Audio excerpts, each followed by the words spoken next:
thème de ce jour, c'est de la vanité à l'éternité. De la vanité à l'éternité. Prenez seulement 3 mots. Comme ça, vous avez tout l'enseignement. 1. Mortalité. Mortalité. 2. Ignorance. Ou j'appelle ça nullité. Ignorance. 3. Importer. Importer. C'est un verbe. Le premier point part de la première lecture. Alors, dans le premier point, je vais dire quoi? Je vais dire que notre mortalité, le fait que nous sommes mortels, doit nous amener à être humbles. Et cette humilité nous introduira dans l'éternité. Ça, c'est le premier point. Dites à votre voisin, tu es mortel, sois humble et tu auras la vie éternelle.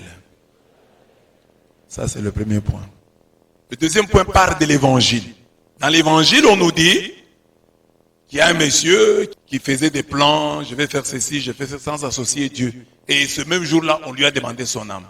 Là, j'ai dit, bon, il ne savait pas. Il trace des plans sur la comète. Il dit, je vais faire ceci, je vais faire cela. Sans consulter Dieu. Et cette nuit même, on lui demande son âme. Mais Jésus dit, mais tout ce que tu as projeté là, qu'est-ce que tu vas en faire? Donc, l'ignorance du lendemain doit nous rendre humbles. Et cette humilité nous conduira dans l'éternité. Le fait que nous ne connaissons pas le lendemain, nous ne savons pas de quoi sera fait demain, ça doit nous rendre humbles. Demandez à votre voisin, demain à 17h30, tu seras où? Tu peux dire, je serai au travail, tu ne sais pas. Avant d'arriver au travail, à 16h, tu seras tamponné. Je ne sais pas, tu peux dire. Mais être certain que demain à 17h30, je serai à tel endroit. Même si tu fais des efforts pour être chez toi, on peut te dire, tu seras chez toi où? Je ne sais pas. Tu dis, je serai chez moi au salon. Mais une diarrhée peut t'attaquer à 17h25. Et tu te retrouves dans les installations. Parce que tu peux dire, non, je vais sortir. Ben, moi, tu vas attendre la moto va venir en retard. Et là où tu penses être demain à 16h, je serai à la prière du Mijerka. Ce n'est pas évident. Ça, c'est la volonté que tu as. Mais tu ne sais pas. Donc, l'ignorance du lendemain doit aussi nous rendre humbles. Et cette humilité va nous amener au ciel. Troisième et dernier point. La foi au ciel. Notre foi au ciel, nous croyons que le ciel existe. La foi au ciel doit nous aider à importer sur la terre les qualités de l'éternité. Ça nous arrivait chez nous, ou je ne sais pas si chez vous, ça vous arrive aussi. Il y a des jours où vous avez par exemple été dans une famille où on mange, on utilise les couverts. Bon, pour ceux qui n'ont pas l'habitude. Quand vous rentrez chez vous, vous imposez ça. Ce jour-là, vous mangez. Ou bien, bon, enfin, le jour où Dieu vous donne l'argent, surtout vous les jeunes, tu as un peu d'argent, c'est toi qui payes la viande. Vous verrez peut-être un jeune là, comme celui qui a payé la viande, il vient et commence à manger au couvert. Comme c'est sa viande. Il y a eu des jours où vous êtes venu chez vous, alors que généralement vous mangez à la main nue, mais ce jour-là, vous avez utilisé le couvert. Ou soit parce que quelqu'un vous l'a dit, ou vous avez appris ça en classe. Les gens qui ont fait l'internat. Tu as fait l'internat, maintenant ce sont les vacances. Tu rentres à la maison. Tu vas manger directement à la main. Tu voulais montrer aux gens que toi, tu es un homme civilisé. Alors tu me faisais comment? Manger au couvert là chez toi. On te donne. Pour montrer. Mais le problème c'est que tu mangeais au couvert. Manger au gouvernement, c'est bien, mais tu manges quoi? Même quand tu pars à Kinshasa, quand tu rentres ici, tu vas un peu parler un peu de Lingala là, hein? Tu veux nous montrer un peu que tu connais le Lingala. Celui qui est parti à Lubumbashi veut nous montrer qu'il connaît un peu le Swahili parce qu'il vient de là. Bon, c'est comme ça. Alors, si nous croyons au ciel, celui qui est de l'internat nous amène les choses de l'internat. Celui qui est de Kinshasa nous amène les choses de Kinshasa. Celui qui vient de Lubumbashi nous amène les choses de Lubumbashi. Alors la même chose, le chrétien qui est du ciel, qui croit au ciel, doit nous amener sur la terre les choses du ciel. Nous avons besoin du ciel ici sur terre. C'est ça le troisième point. Donc le ciel sur terre. Alors je vais vous montrer 4 qualités du ciel que nous devons amener sur la terre. Première qualité, j'ai dit la sainteté. Au ciel, il y a la sainteté. Deuxième qualité, la louange et l'adoration. C'est tout ce qu'il y a au ciel. La louange et l'adoration. On parle de Dieu en bien là-bas. On ne fait que ça. Vous n'allez pas entendre au ciel là quelqu'un qui critique Dieu. Quelqu'un qui se plaint de Dieu. Ah non, voilà, on ne mange pas. Non, au ciel, on ne se plaint pas de Dieu. C'est sur la terre. Alors, si tu amènes le ciel sur la terre, parle aussi toujours en bien de Dieu. 3, notre qualité, c'est l'amour. Au ciel, il n'y a pas de tribus, il n'y a pas de langue, il n'y a pas de province, il n'y a pas de pays, il n'y a pas de race. Son même seul peuple, nous nous aimons. Alors c'est lui qui dit qu'il va aller au ciel, qui croit au ciel, doit l'amener sur la terre, à travers son amour, sa charité. À travers l'amour que tu as pour tes frères, amène-nous le ciel sur la terre. Et enfin, l'excellence. Au ciel, tout est beau. Alors toi aussi qui crois au ciel, amène la beauté du ciel sur la terre. Amen. Parce que vous imaginez un peu au ciel quelqu'un qui serait sale. Parce qu'aujourd'hui, les gens ont dit non, à l'église, venez propre. Ah non, ça c'est l'église, non. Qui peut imaginer un ciel avec Saint-Pierre sale? Dis merci à ton voisin là qui est propre. Merci de nous amener le ciel sur terre. Voilà. De la vanité à l'éternité. D'après les dictionnaires, le terme vanité désigne le caractère de ce qui est vain. Vanité. Celui qui est humble, il a l'humilité. Quand on parle de ce qui est vain, on évoque la vanité. La vanité. Donc par vanité, on entend le caractère de ce dont la réalité ou la valeur est illusoire. La vanité, c'est de la futilité. L'insignifiance, le néant, le vide. La vacuité. C'est le caractère de ce qui est inutile, de ce qui ne peut rester que sans effet. La vanité, c'est l'inanité. Pas humanité, inanité. Inanité. Inefficacité. Mais la vanité, le mot vanité signifie aussi orgueil. Cet homme est plein de vanité. C'est-à-dire, il est plein d'orgueil. Vous allez comprendre pourquoi on dit orgueil vient à signifier vanité. La vanité, c'est le caractère d'une personne satisfaite d'elle-même et étalant complaisamment son plaisir de paraître. Donc, quelqu'un peut être orgueilleux, mais il se cache. Mais le vaniteux, c'est l'orgueilleux qui se montre. L'orgueilleux bling bling. Qui veut que les gens sentent qu'il est là. Ça, c'est un homme vaniteux. Il a la vanité, mais il est vaniteux. Elle est vaniteuse. Un orgueil accompagné du désir de paraître. La vanité, c'est la complaisance, la fatuité. Hein? L'orgueil, la suffisance. Ça, c'est la vanité. Pourquoi j'ai défini la vanité? Je me réfère à la première lecture qui nous dit vanité de vanité, tout est vanité. C'est de là que nous avons pris la partie de notre thème, la vanité. Vanité de vanité, tout est vanité. Alors nous avons terminé maintenant la définition de la vanité. Nous entrons maintenant dans la définition de l'éternité. L'éternité c'est quoi? L'éternité quant à elle est définie comme ce qui n'a ni commencement ni fin. C'est aussi une durée qui a un commencement mais pas de fin. L'éternité de Dieu et l'éternité de l'homme sont deux choses différentes.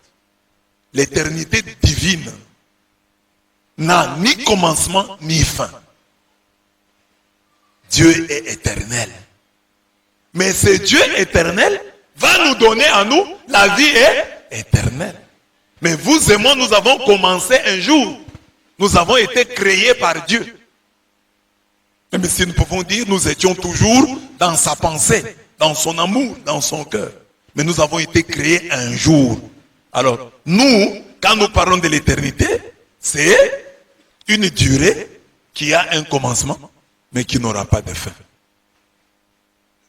Dieu va nous donner la vie éternelle. Dieu nous donne la vie éternelle. Ça va commencer, mais ça ne finira pas pour nous les hommes. Mais pour Dieu, quand on dit Dieu est éternel, c'est-à-dire, il a toujours été. Il n'a ni commencement, ni fin. Mais dans le thème du jour, le mot éternité veut dire vie future, vie éternelle, au sens d'éternité bienheureuse, ciel, et d'éternité malheureuse, enfer. Parce que pour les hommes que nous sommes, devant nous, il y a deux éternités. Une éternité heureuse que nous appelons ciel et une éternité malheureuse que nous appelons enfer. Le Seigneur Jésus parle de ce double sort éternel en ces termes. Il dit, l'heure vient où tous ceux qui sont dans les tombeaux entendront sa voix et sauteront. Donc tous ceux qui sont dans le tombeau sortiront, ressusciteront. Mais il dit, ceux qui auront fait le bien pour une résurrection de vie, ceux qui auront fait le mal pour une résurrection des juges. Donc il y a deux sorts. Nous allons tous vaincre, entre guillemets, la mort. Nous allons ressusciter. Mais il y en a qui vont ressusciter pour aller au ciel. C'est ça, la résurrection de vie. Hein?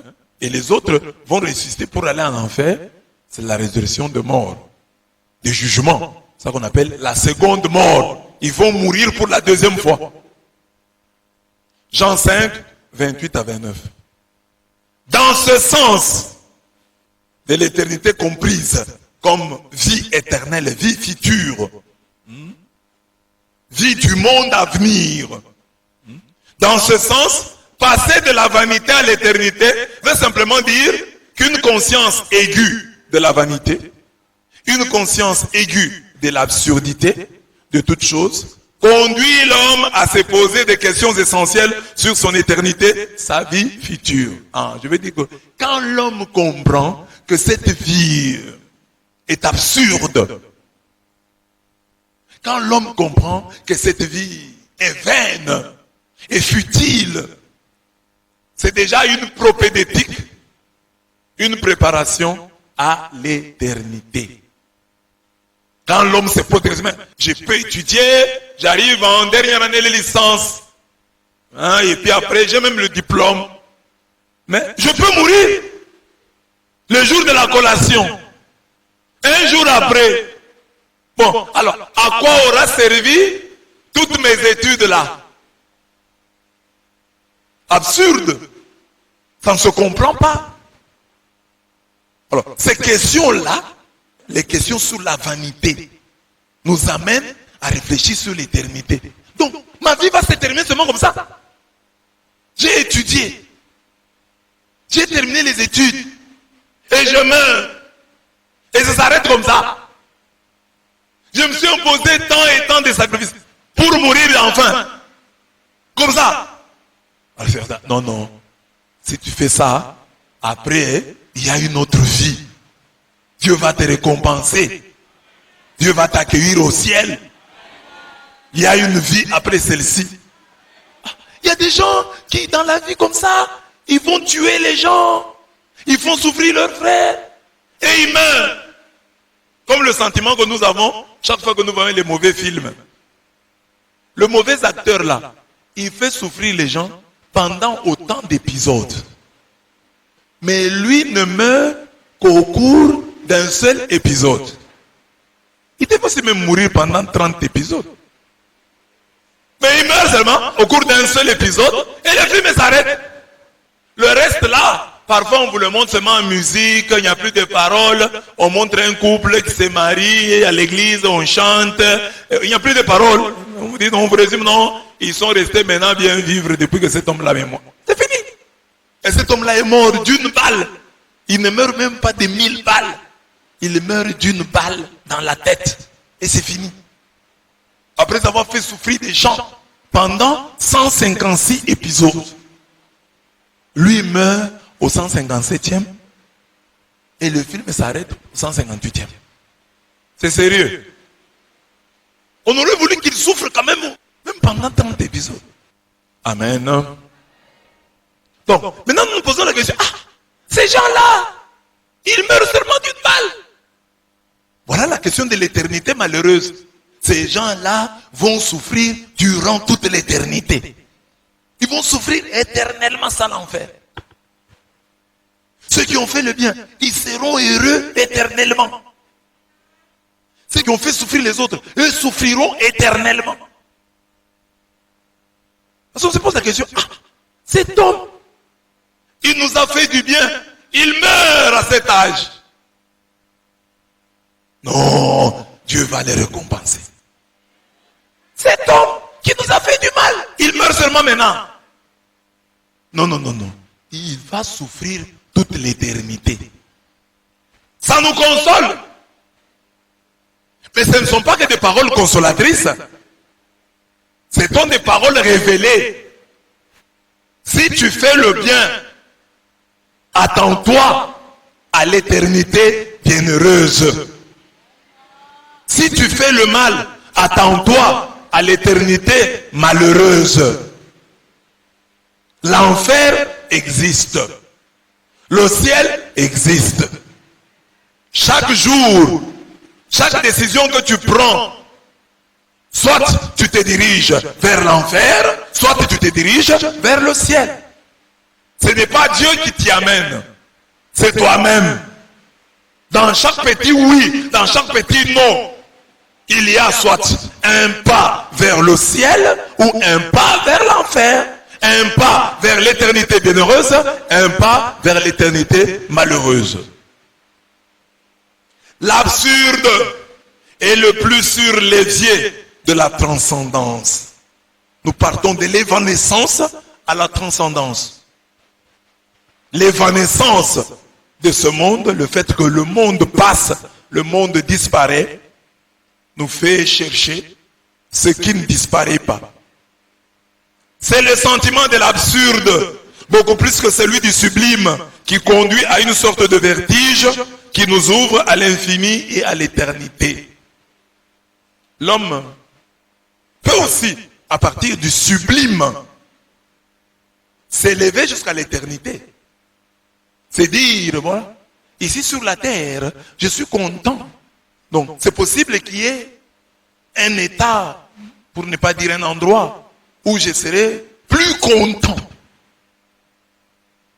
Si déjà ici sur terre, je peux être heureux en regardant un film, en mangeant un repas.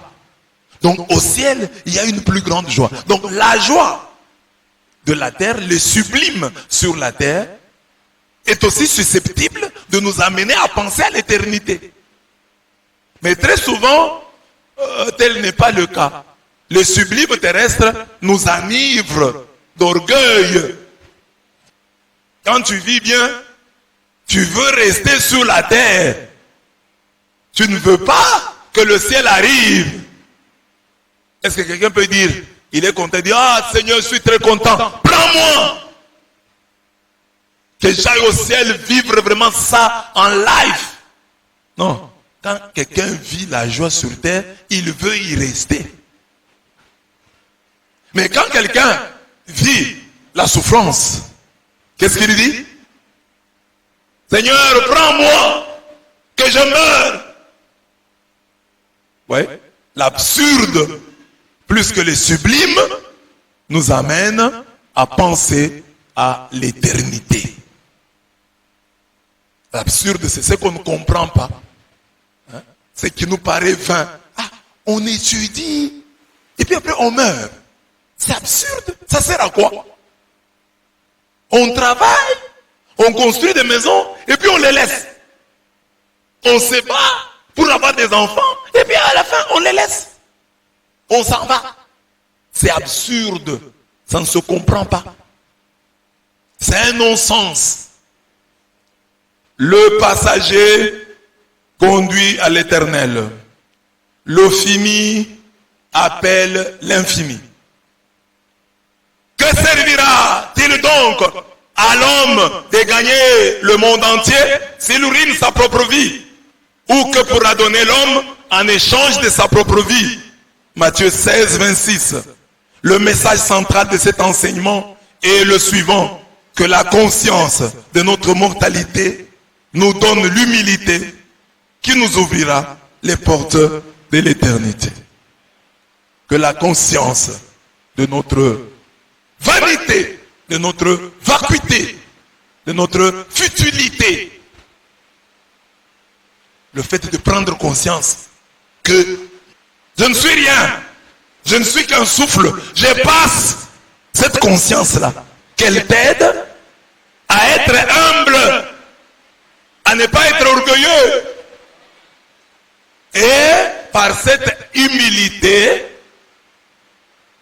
que les portes du ciel s'ouvrent pour toi. Parce que Dieu donne le ciel aux humbles. Heureux les pauvres en esprit, le royaume des cieux est à eux. Premier point, Evel, Evelim, Akol, Evel. Pour dire vanité de vanité, tout est vanité, vanitas vanitatum, dixit Ecclesiastes, omnia vanitas. Les Hébreux disent Evel, Evelim, Akol, Evel. Le terme hébreu Evel désigne une brume matinale. On dit Evel signifie donc brume matinale, vent, brouillard qui ne dure pas. Brouillard, brume matinale, vent qui ne dure pas. Le frère de Caïn, dont la vie a été aussi brève qu'une brume matinale, s'appelle justement Abel. Abel, c'est Evel. Evel, c'est ça le nom d'Abel. Brume matinale. Parce que sa vie a été courte. Il est passé en ce monde comme une brume, comme un brouillard, comme un vent. Evel, Abel. Pour comprendre cette idée de vanité, Jean de La Fontaine peut nous être d'une grande utilité. Dans la grenouille qui veut se faire aussi grosse qu'un bœuf, il nous est conté qu'une grenouille vit un bœuf qui lui sembla de belle taille. Elle qui n'était pas grosse, en tout comme un œuf. Envieuse s'étend et s'enfle et se travaille pour égaler l'animal en grosseur. La chétive pécore s'enfla si bien qu'elle creva. Il y a une grenouille qui a vu un bœuf et qui a dit: ah quoi, qu'est-ce que tu veux me dire? Toi tu es bœuf, tu me dépasses. Tu vas voir, je vais arriver où tu es là. Et la grenouille a commencé à s'enfler de vent. Et à la fin, elle éclate. Ça a servi à quoi? Elle est morte. Parce qu'elle voulait se gonfler. S'enfler. Alors, il s'enfle d'orgueil. C'est rien. C'est du vent. Vanité de vanité, tout est vanité. Tout est poursuite de vent. Et quand vous regardez dans la vie, les gens qui s'enflent d'orgueil n'ont rien, ne sont rien. Les gens généralement intelligents sont humbles. Les gens riches sont humbles. Mais les pauvres, comme nous sommes là, nous sommes des pauvres. Amen. Si quelqu'un a seulement $1000, regardez un peu votre voisin là. Dites-lui $1000. $1000 pour toi. On va boire de l'eau.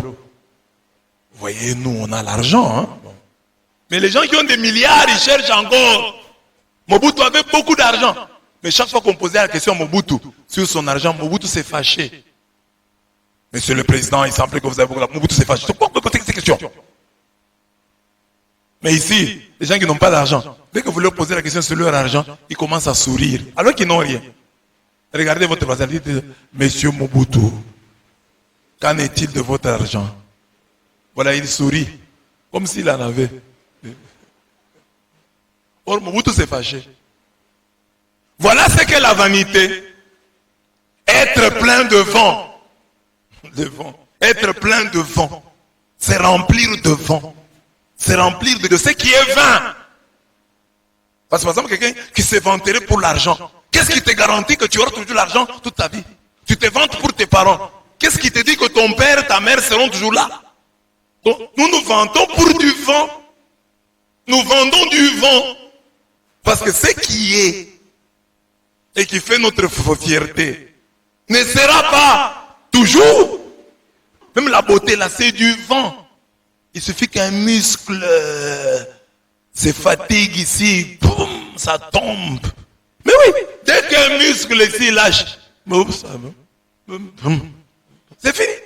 C'est du vent. L'intelligence diminue aussi, plus vous grandissez. Je me rappelle, moi, j'ai étudié mes cours, je pouvais étudier un cours, je l'étudiais la veille. J'ai terminé tout un cours la veille. J'ai cru que j'étais toujours comme ça. Quand je suis allé faire l'université, après mes années en 2003, j'ai vu à l'UCC, la faculté catholique à l'époque. Alors je crois que j'ai toujours la même intelligence. Je prends le cours, pas même des cours difficiles, hein. Apocalypse, Bible que je connais, on met là-bas. Pour terminer un papier, le maîtriser. Ça me demande beaucoup d'efforts. J'avais là-bas mes anciens étudiants que j'ai eu ici au grand séminaire. Alors on s'est retrouvés là-bas, eux étudiants, moi aussi étudiant. Oh, c'était pas facile. Hein? Quand il y avait examen, ils me voyaient aussi le matin là. Je relis mes notes avant l'examen. Ils se moquent de moi. Monseigneur, vous lisez aussi. Je dis, ah, je suis un morceau de bois. Donc, tout ce que nous avons, c'est du vent. Ça passe. Comme le vent passe, ça passe. Les cheveux, du vent. La beauté, du vent. L'intelligence, du vent. La richesse, du vent. La santé, du vent. Ça passe. Alors, comment est-ce que tu peux te vanter du vent qui passe? Tu n'as aucune maîtrise sur lui. Le vent ne t'appartient pas. Il n'est pas à toi. Tu ne peux pas le capturer. Tout est vent. Bulle de savon. Vous voyez, bulle de savon, ça. Evel, bulle de savon. Ah non, mais moi je vais faire 100 ans. Mais 100 ans, c'est quoi? C'est rien. Bulle de savon. Feu de paille. C'est ça l'homme, feu de paille. Bulle de savon. Maintenant, le fait de... Ah, donc moi ici, je suis un feu de paille. Je suis une brume matinale, un brouillard, un vent qui passe. Même on dit ça dans la vie, ah, c'est un vent, ça va passer. C'est comme ça que nous disons aux gens, pour les calmer. Quand il y a une souffrance dans la vie, non, c'est un vent, ça va passer. Courage. Mais c'est ça que nous sommes, un vent qui passe. Une brume matinale, un brouillard, une bulle de savon, un feu de paille. Evel, Evelim, Akolevel. Tout est vent, tout est bulle de savon, tout est feu de paille, vapeur vaporeuse. Vapeur vaporeuse. Vous voyez, quand vous préparez là, il y a une vapeur vaporeuse au-dessus de la casserole. Là. Ça dure combien de temps? Ça a quel avenir? C'est ça l'homme. Tout Tout, y compris l'homme, est passager. L'homme est semblable à un souffle, dit la Bible. Un souffle. C'est ça l'homme. Ces jours sont comme l'ombre qui passe. Psaume 144, 4. N'oubliez pas ce que je vous ai dit. Sur le premier point, je vous ai dit, la conscience de notre mortalité doit nous amener à l'humilité. Et l'humilité doit nous ouvrir les portes de l'éternité. Quand tu comprends que c'est ça, je vais mourir. Je vais partir. Et je ne sais quand. Et je ne sais comment. Sais-tu celui qui va te tuer? Sais-tu où tu seras enterré? Qui dira ta messe de requiem? Qui prononcera l'oraison funèbre? Quelle chorale viendra chanter à ton deuil? Est-ce qu'il y aura même une chorale? Tu as l'image de ton cercueil. Et qu'est-ce qu'on écrira sur ta tombe? Tu as la photo de la pierre tombale qui sera mise sur ta, entre guillemets, ta dernière demeure. Parce que tu peux être en Bujimaï. Tu dis non, comme je suis en Bujimaï, on va m'enterrer chez Mamouchela ou on va m'enterrer au cimetière de PMKO. Non? Tu peux tomber malade, tu vas mourir à Lumbashi. Et on dit bon, qu'on l'enterre seulement là-bas. Ton deuil sera bon. Oui. On posera la question de savoir si notre deuil s'est bien passé, s'est bien déroulé. Est-ce que le deuil de quelqu'un peut bien se dérouler? Ton deuil? Non, ton deuil doit se dérouler mal. Les gens doivent pleurer. Donc, quand les gens pleurent, c'est ça bien. C'est ça un deuil qui se termine bien, qui se déroule bien. Les gens pleuraient. C'est ça. Les gens pleuraient. Ah, les gens disent, non, on les met tellement, on ne peut pas les mettre dans les cercueils, on va les garder. C'est bien ou c'est mauvais? Hein? Donc, contenté. Tu acceptes d'être enterré? Comment s'est déroulé le deuil de la Bible? Non, le deuil s'est bien passé. Le deuil se passe bien. On l'a bien enterré, c'était bien. Il n'y a pas eu de désordre. Comment mon deuil, il n'y a pas de désordre? Il faut qu'il y ait du désordre. Parce qu'il y a des gens qui sont tristes. C'est un désordre, non? Les gens sont tristes. D'autres réclament que je ressuscite. On dit tout était calme, on l'a enterré à temps. Parce que quand tu es mort là, quand on traîne avec ta dépouille mortelle, il y a des gens qui vont signaler, non, ils sont déjà, amenez-le. Parce qu'aujourd'hui, quand tu es vivant, les gens disent, non, reste avec nous, ne pars pas, non, restons encore. Vrai ou faux? Mais un jour où les gens vont vouloir que tu ailles. Et puis vous savez, par exemple, les hommes mariés là, quand ta femme meurt, ou quand ton mari meurt, l'homme là laisse sa femme, l'homme qui a toujours été jaloux là, il laisse sa femme entre les mains d'un autre. C'est un monsieur là de la morgue qui va nettoyer ta femme. Et vous savez là, quand vous êtes dans la morgue là, il n'y a plus moyen de vous cacher. Oh. On vous lave. Le monsieur là prend votre jambe, il vous met de l'eau. Il n'a plus d'émotion, hein. Sans état d'âme. Il a déjà enterré toutes sortes de cadavres, des riches, des pauvres, donc ça ne lui dit absolument rien. Que toi, on va te laver bien. Il peut te laver très mal. Hein? Il te laisse avec un peu de saleté sous le dos. Tu vas avec ça en enfer ou au ciel. Il s'en fout éperdument. À ton deuil, il y aura un monsieur qui ira récolter l'argent pour ton deuil, mais il va bouffer ça. Terrible, hein? Et vous savez que même les femmes, on les enterre pieds nus. Les hommes, on pouvait comprendre, mais les femmes qui aiment les talons, on les enterre pieds nus. Donc, dans les cercueils, là, il n'y a pas de... Il n'y en a pas. Vanité de vanité. Tu peux mourir aujourd'hui. Tu laisses un bébé. Qui va s'en occuper? Ce sont des gens devant qui tu te vantais, qui vont s'occuper de ta famille. Ce sont ces gens-là. Des gens devant qui tu parlais, tu pérorais, et ce sont eux qui vont prendre tes enfants en charge. Si chacun pouvait savoir celui qui prendrait ses enfants en charge, on devenait humble. On devenait, parce que je ne sais pas. Peut-être ton enfant sera perdu. Peut-être un monsieur va dire, qui va s'occuper de toi? Je ne sais même pas. Tout est vanité. Cathol et fait. Non, moi je suis grave. Mais tu vas mourir. Et tu ne sais même pas comment on va t'enterrer. Tu ne peux pas prévoir tout. On va m'enterrer comme ça, on va m'enterrer à tel endroit, je serai comme ça, mon deuil va se passer comme ça. Tu peux même laisser un testament, on ne va pas les respecter. Il y a des gens qui ne respectent pas les testaments. À quoi bon? Pourquoi être orgueilleux? Tu sais que je vais mourir, finalement, ça sera comme ça. Chacun de nous imagine un peu cette scène-là. Ça sera comme ça, mon deuil, oui. Et puis, 3 jours après, une semaine après, les gens t'oublient. Les gens t'oublient. Tu deviens juste un simple souvenir. Les jours de ta mort, on met des photos sur Facebook. Ça fait 2 ans. Ça fait 2 ans depuis que tu es parti. Repose en paix. Ça va? Ça fait 2 ans, tu es mort.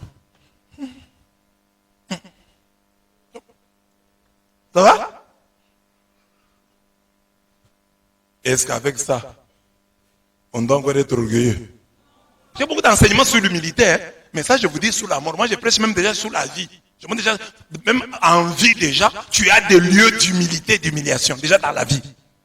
Le fait que tu fais pipi. Toi un homme sérieux comme ça, ne peut pas faire pipi. Normalement, les hommes sérieux comme les statues là. Vous voyez les statues faire pipi? Les statues ne font pas pipi. Ça les hommes sérieux. Sous la pluie, il y a peur de voir des tempêtes. Tu calmes. Fais pas pipi, fais pas caca. Mais déjà, tu fais pipi, tu fais pas caca. Tu es rien. Tu es rien. Déjà ça doit t'aider à être humble. Ah, donc moi aussi, dès que je me promène là, j'ai le caca en moi. Oui. Donc nous avons le caca, l'urine, le pu, toutes ces choses. C'est en nous, ce n'est pas exporté. Nous n'allons pas chercher ça ailleurs, chez quelqu'un d'autre. Ça sort de nous. Et puis, qui peut dire, voilà, j'ai mangé les feuilles de manioc, je décrète que mon caca sera vert. Je peux manger les feuilles de manioc, tu vois les caca jaunes. Ah, mon cher, j'ai mangé les feuilles de manioc, mais respectez mon régime. Tu n'as pas de contrôle. Toi qui es intelligent, contrôle même ça. Parce que vous pouvez penser que non, ça ne va pas vous arriver à vous. Ça n'arrive qu'aux autres, ça arrive à tout le monde. Le pape est mort. Les rois sont morts. Des présidents, des chefs d'État sont morts. Nous tous, nous allons mourir. Alors, la prise de conscience de la réalité de notre mort doit nous rendre humbles. Et cette humilité fera que la mort ne sera pas le dernier mot de Dieu sur notre vie, sur notre personne. Parce que Dieu dit, il élève les humbles. Pas seulement sur la terre, mais il les élève en les ressuscitant des morts. Celui qui s'élève sera abaissé. Celui qui s'abaisse sera élevé. Tout ce que tu as, tout ce que tu es, c'est du vent. Ce n'est pas ça qui fait ta grandeur. Ta grandeur est dans l'humilité. Cette humilité qui t'amènera dans l'éternité. La grandeur n'est pas dans le nombre d'habits, dans le nombre de véhicules, dans le nombre de maisons, hein, dans la qualité des diplômes que tu as. La grandeur est dans l'humilité. Et l'humilité, c'est l'attitude de l'homme devant son créateur. Je suis une créature. Je ne suis pas le chef de moi-même. Il y a quelqu'un au-dessus de moi. C'est Dieu. Alors je dois me soumettre à lui. Tu travailles dans une entreprise, quelqu'un te paye $1000 et tu te soumets à lui. Tu lui obéis. Mais tu oublies, c'est lui qui te donne le souffle de vie. Tu ne te soumets pas à lui. Tu blagues avec lui. Tu l'importunes. Alors que celui qui te donne $1000, dès qu'il t'appelle, oui chef. Oui chef, vous avez dit quoi? Mais c'est lui qui te donne le souffle de vie. C'est lui qui tient ta vie en sa main. Tu ne trembles pas. Tu peux venir à ce rendez-vous en retard, tu peux t'absenter comme tu veux pour des raisons qui ne tiennent pas la route. Mais tu trembles devant celui qui te paye $1000, qui te paye $300, qui te paye $200. Même 100, même 50. Vanité de vanité, tout est vanité. Vanitas vanitatum dixis ecclesiastes. Omnia vanitas. La première lecture nous rappelle que la figure de ce monde passe. 1 Corinthiens 7, 21. En latin on dit sic transit gloria mundi. Qui veut dire ainsi passe la gloire du monde. Autrefois, lors de la cérémonie d'intronisation d'un nouveau pape, il était de coutume qu'un moine se présente par 3 fois devant lui pour brûler à ses pieds une mèche de toupe et lui annoncer « Sancte Pater, sic transit gloria mundi ». Feu de paille, il vient avec quelque chose, il brûle les toupes devant le pape. Il dit « Très saint Père, ainsi passe la gloire du monde ». Tu as le pouvoir aujourd'hui. Les gens vont t'acclamer. Tu es le pape. Mais sache que ainsi passe la gloire du monde. Ah, les gens ils vont pas à l'église. Ah, les papes. Et le pape, quand il est intronisé, on lui fait ça, cette cérémonie. On dit, fais attention, tu es pape, c'est vrai. Mais la gloire de ce monde passe comme cette toupe, comme un feu de paille. Ça ne traîne pas. Sancte Pater, sic transit gloria mundi. Saint-Père, ainsi passe la gloire du monde. Amen. Chez les Byzantins, on apportait à l'empereur, en plus de l'étoupe, des os humains et des cendres pour lui rappeler qu'il n'était qu'un pauvre mortel et que par conséquent, il devait se garder de tout orgueil et de toute vanité. Chez les Byzantins, donc eux là-bas, qu'est-ce qu'ils faisaient? On amenait les toupes, mais on amenait aussi des ossements des morts. On dit, comme je vous l'ai dit là, c'est comme ça que tu vas finir. Tu vas finir comme ça. Malgré toute la gloire que tu as, tu finiras squelette. Sic transit gloria mundi. Chez les anciens Romains, lorsqu'un général venait de gagner une guerre, un esclave se tenait à ses côtés pour lui murmurer lors de la parade. Donc on prend un esclave, on le met à côté du général qui a gagné la guerre. On lui dit, toi aussi, tu n'es qu'un homme. Quelqu'un qui a gagné. Hein? Oh, il a gagné, il a remporté une grande bataille, il a gagné cette guerre. Quand on est en train de l'acclamer là, quelqu'un à côté de lui pour dire, toi aussi, tu n'es qu'un homme. Tu n'es qu'un homme. Tu n'es qu'un homme. Tu n'es qu'un mortel. Tu vas passer. Tu n'es qu'un homme. Ou bien on lui disait, memento mori. Rappelle-toi que tu mourras. Ça nous rappelle le fameux, souviens-toi que tu es poussière et que tu retourneras à la poussière. Memento mori. Souviens-toi que tu mourras. Sic transit gloria mundi. Memento mori. Souviens-toi que tu mourras. Et c'est beau, hein? Souviens-toi que tu mourras. Souviens-toi, souvent c'est par rapport au passé. Mais on dit, souviens-toi que tu mourras. C'est-à-dire, la réalité de ta mort, de ta future mort, considère-la comme un passé. Souviens-toi que tu mourras. C'est-à-dire, la connaissance ou la reconnaissance de ta mortalité doit précéder le fait de mourir, ta propre mort. Accepte ta mortalité, parce que finalement tu mourras. Souviens-toi de ta mortalité. Souviens-toi, homme, que tu es poussière et qu'à la poussière tu retourneras. Genèse 3, 19.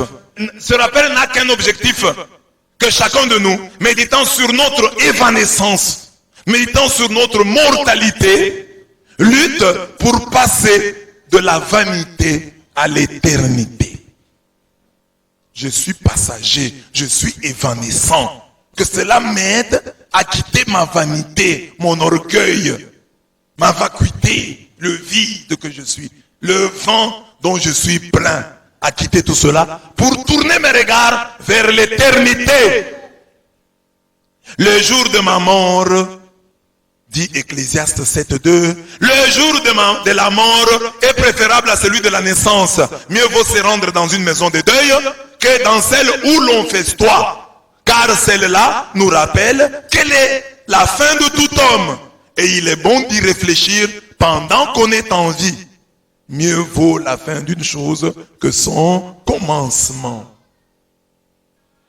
Que la conscience de notre mortalité nous donne envie de l'éternité. Ah, je suis mortel.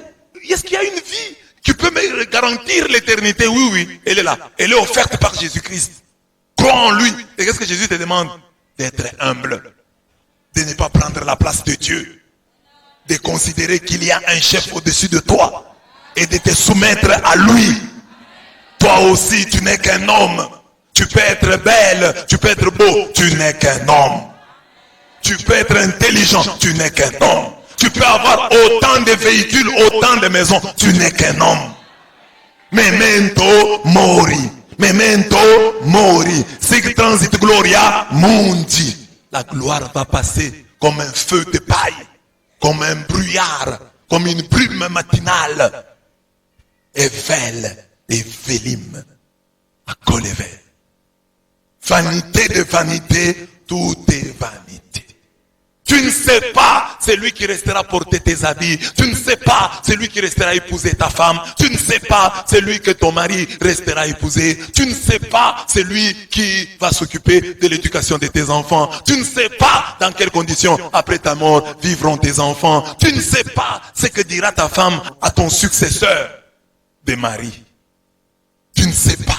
Et ça doit nous remplir d'humilité. Mais comme je vous le prêche toujours, avant la mort, déjà sur cette terre, beaucoup de choses doivent nous remplir d'humilité. Même le fait que tu auras un successeur. Tu ne sais pas quel type de successeur il y aura. Du fait que tu peux devenir l'ex de celui avec qui tu vis. Tu ne sais pas comment il vivra avec sa fiancée actuelle, sa femme actuelle. Quand toi tu seras devenu ex. Il va commencer à se moquer de toi. J'ai perdu mon temps avec tel. C'est toi la femme de ma vie. C'est toi que j'attendais. La rose sans épines. La narcisse de Saron. La rose mystique. Même ça, avant même la mort. Tout le monde est remplaçable. Quelqu'un peut te remplacer. Et on te remplace comme ça. Je dis, non, il nous a fait perdre beaucoup de temps. C'est celui-ci l'homme qu'on attendait. C'est celui-ci l'homme du moment. C'est ce que j'ai dit dans le poème, la strophe 5. Dieu de toute grâce, quand tout passe, toi éternel tu demeures. Quand les hommes meurent, tu m'amènes à leur deuil pour me libérer de mon orgueil. Ah, tel est mort. J'ai vu ça. Donc à quoi bon être orgueilleux? Si je sais que moi aussi je vais me retrouver dans cette petite caisse. Après tout, après avoir occupé des grands terrains, finalement, je me retrouvais dans une petite caisse en bois. Vanité de vanité, tout est vanité. Un homme s'est donné de la peine, il est avisé, il s'y connaissait, il a réussi. Et voilà qu'il doit laisser son bien à quelqu'un qui ne s'est donné aucune peine. Cela aussi n'est que vanité. C'est un grand mal. Tu t'es donné la peine, mais tu vas laisser ça à quelqu'un d'autre. En effet, que reste-t-il à l'homme de toute la peine et de tous les calculs pour lesquels il se fatigue sous le soleil? Tous ses jours sont autant de souffrances. Ses occupations sont autant de tourments. Même la nuit, son cœur n'a pas de repos. Cela aussi n'est que vanité. Tu fais beaucoup de problèmes. Comment je vais faire pour manger? Finalement, tu manges, tu achètes à manger. Ce que tu manges là, tu vas les laisser aux installations sanitaires. La bière pour laquelle tu as lutté, tu dois trouver un peu d'argent pour prendre une bière. Tu prends la bière et puis après, tu vas évacuer ça. Evel et Vélim, Akol et Vel. Vanité de vanité, tout est vanité. Je pense que tu as pris conscience de ta mortalité, que je suis un être mortel, pauvre mortel. Pourquoi est-ce que je vais me vanter? Entre la vanité et l'éternité, il y a un passage obligé, c'est l'humilité.